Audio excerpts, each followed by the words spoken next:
तुझे अपना रूप बनाया, क्या सुंदर दी है काया। कि मालिक ने अपना नूर दे के अपना रूप बनाया तुझे, हे इंसान। बाकी जितने भी शरीर बनाए गए मालिक के हुक्म से सब कुछ बना है, लेकिन वो हुक्म से बना है। और मनुष्य शरीर मालिक ने अपने सामने करके हुक्म और अपनी निगाह तले खुद बनवाया है। वो शरीर काल महाकाल ने बनाए हैं। 5 तत्व पृथ्वी, पानी, अग्नि, वायु, आकाश, इन सबको मिला के शरीर बनाए गए। वनस्पति में पानी ज्यादा, किसी में आग और हवा, कीड़े मकोड़े, किसी में 3 तत्व, किसी में 4, पर मनुष्य में मालिक ने 5 तत्व परिपूर्ण रखे। और ये जो आकाश तत्व मनुष्य में सबसे ज्यादा मालिक ने रखा, इसकी वजह से इसके सोचने समझने की ताकत ज्यादा हो गई। और ये सोचने समझने की ताकत शैतान बनने के लिए नहीं मालिक ने दी। कई कहते हैं जी भक्त कैसे शैतान बन देते हैं, आपको आज मालूम पड़ा है? अरे भाई, इतिहास गवाह है। ये कोई मालूम नहीं राक्षस के घर कब प्रहलाद पैदा हो जाए और कब किसी भक्त के घर कंस पैदा हो जाए। सो इसका कुछ पता नहीं चलता। फोकी बातें, फोकी चर्चाएं, बड़े बड़ी मान बढ़ाई के लिए ठोकेगी बातें। अब कोई भी आदमी अगर आपको ये कहेगा कि भाई मुझे तो सतगुरु के दर्शन हो रहे हैं, मैं ये हूं वो हूं, तो आप कैसे काटोगे उसे? आप बता सकते हैं? या तो आप 10वां द्वार आपका खुला हो, 100% आपको पता चलेगा ये झूठ बोल रहा है। वरना तो आप जैसे हैं सोचते होंगे हाँ यार ये तो पहुंचा हुआ है। आपको एक बात सुनाते हैं कि नूर आ जाता है जिनका 10वां द्वार खुलता है और जो मालिक के दर्शन किया करते हैं। एक मियाँ जी थे और बड़ी शराब पिया करते थे। घर वाली बड़ी परेशान हो गई, रोज कहती कि भाई आप नवाज अता किया करो, नूर आता है, मालिक की खुशियां आती हैं, अंदर मजा आता है, नशा आता है। उसने सोचा यार ये रोज तंग करती है। शराब पी हुई थी, शाम का सा समय था, सुबह का समय था या शाम का जो भी समय, तो उसने देखा नवाज अता तो कर रहे हैं मस्जिद में, जाऊंगा नहीं। मीर भाई थे, शराब बहुत ज्यादा पीते थे। दूर से देख लिया, अच्छा ऐसे कर रहे हैं। पहले सजदा किया, फिर बैठ गए, फिर लेट के सजदा किया, फिर दोनों तरफ देखा और फिर हाथ वगैरह मिलाए। तो उसने ऐसे जैसे यूं करके ऐसे किए, आमीन, जो भी कि मालिक मेरी मांग पूरी कर। उसने देख लिया, कहता अच्छा इसके लिए शोर मचाती थी, बात ही कुछ नहीं। अब उससे क्या मालूम कि ये अंदर ही अंदर कलमा भी अता कर रहे हैं। तो घर में गया, घर वाली को आवाज दी, वो दिखी नहीं। नवाज अता करने लगा, घुटनों के बल बैठ गया और दोनों हाथ लास्ट में नवाज की, जैसे बोलना तो क्या था, इधर उधर देखा जैसे, और लास्ट में यूं हाथ करके धरती पे और यूं का आमीन, जो भी कहा कि अल्लाह अकबर, जो भी बोला जाता है। तो फिर उसके ख्याल आया कि वाह, अंदर खुश हो गया, बड़ा खुश। घर वाली को आवाज दी, ए लालटन लेके आ, गैस लेके आ, जो भी था। कहती क्यों? कहता मैंने कहा ले आ, उसको पता था नहीं मारेगा। वो ले आई। कहता मेरा चेहरा देख। वो हंसने लगी, कहता मुझे नहीं पता था, नूर इतना आया हुआ है, तू हंस रही है तो खुश है, मैं पहले क्यों नहीं किया ऐसा? कहती आप क्या बड़बड़ा रहे हो? कहता नहीं नहीं, मैं तेरे से पूछना चाहता हूं, तो इतनी खुश होगी कि मैंने नवाज अता की है। तो कलमा तो अता किया नहीं, वैसे ही नाटक किया, मैंने नवाज अता की है। और क्या वाकई मेरे चेहरे पे इतना नूर आ गया कि तू खुश है? वो कहती जी हुआ क्या कि अगर नूर है काले रंग का तो घटा बांध के आ गया, और नूर अगर रंग और है तो पहले वाला भी गया। हुआ ये कि यहां से उसने हाथ मारे, उसकी बीबी ने, उसकी घरवाली ने वहां तवा जो होता वो साफ किया था, कालिक जो होती वो कालिक पड़ी हुई थी। जब हाथ मारे कालिक में और यूं, तो मुंह गाढ़ा हो गया। तो आप समझदार को इशारा काफी है। नूर काले रंग का नहीं होता,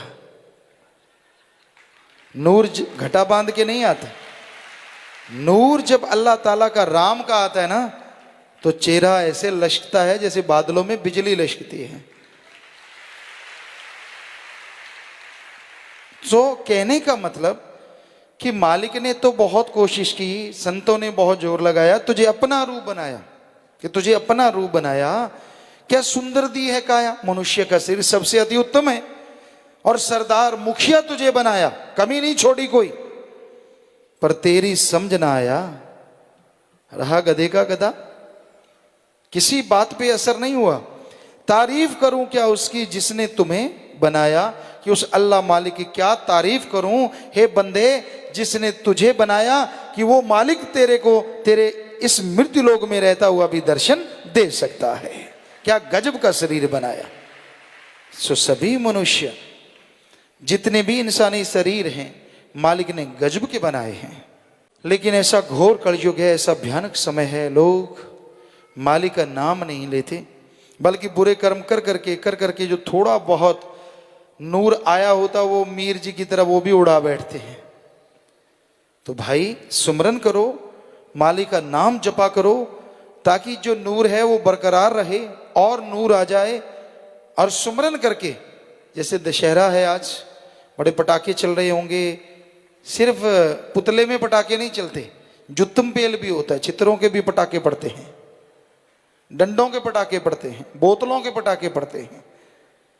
और बुराई तो बेहद सर चढ़ के बोलती है। जितने भी ये कर्म हो रहे हैं, आपको और क्या साक्षात्कार चाहिए, क्या प्रमाण चाहिए? ये जितने भी बुरे कर्म होते हैं ये सारे रावण करता था। और दशहरा इसलिए मनाया जाता है कि इस दिन रावण की मृत्यु हुई थी। बड़ी हैरानी है। आप सोचिए, आप देखिए कि आज लोग राम जी के पथ पे चल रहे हैं या रावण के। चलो बच्चे तो इसीलिए कि चलो पटाखे बज रहे हैं, बड़ा मजा आ रहा, इतना पुतला गिर गया, जल गया, अरे पटाखा बोल गया, चलो। पर बड़े वो इस दिन बहनों को पीटते हैं, यानी अपने घरवालियों को पीटते हैं, मारते हैं, घर में उल्टी करते हैं, सारे घर में बदबू फैल जाती है, सन्नाटा छा जाता है, जो कि रावण के इस दिन छा गया था, सब कुल खत्म करवा ली थी। तो भाई आप मालिक के प्यारे, सासंगत मालिक की प्यारी जो राम जी के रास्ते पे चल रही है, और 100% दृढ़ता से चलोगे तो लाखों % मालिक की खुशियां भी आपकी उड़ी कर रही हैं। सो इस त्योहार को इस तरह से मनाओ कि आप अपने मालिक के और करीब आ जाओ। बिल्कुल ना टेंशन लो, आपका मन हावी, कोई बुरा कर्म कर बैठे, फिर क्या, आदमी से गलती होती है, पर उसे छोड़ दो, पर्ण करो कि हाँ भाई ये बुराइयों ने मुझे मालिक से दूर किया, ये बुरे कर्मों ने अल्लाह से, वाहिगुरु से, राम से दूर किया, मैं जिंदगी में ये बुराइयां नहीं करूंगा। सुमरण करो तो ये त्योहार का असली मजा तभी आना शुरू हो जाएगा।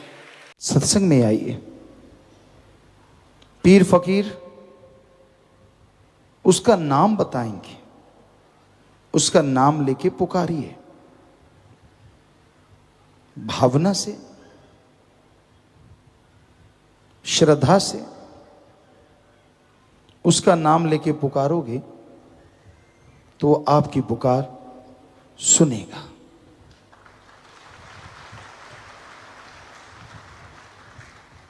और उसकी कृपा दृष्टि आप पे जरूर बरसेगी।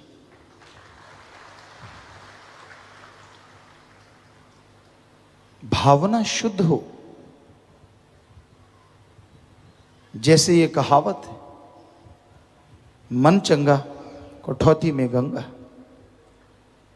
रविदास जी जूते बनाया करते थे, उनके चोज मालिक के असीम कृपा पात्र।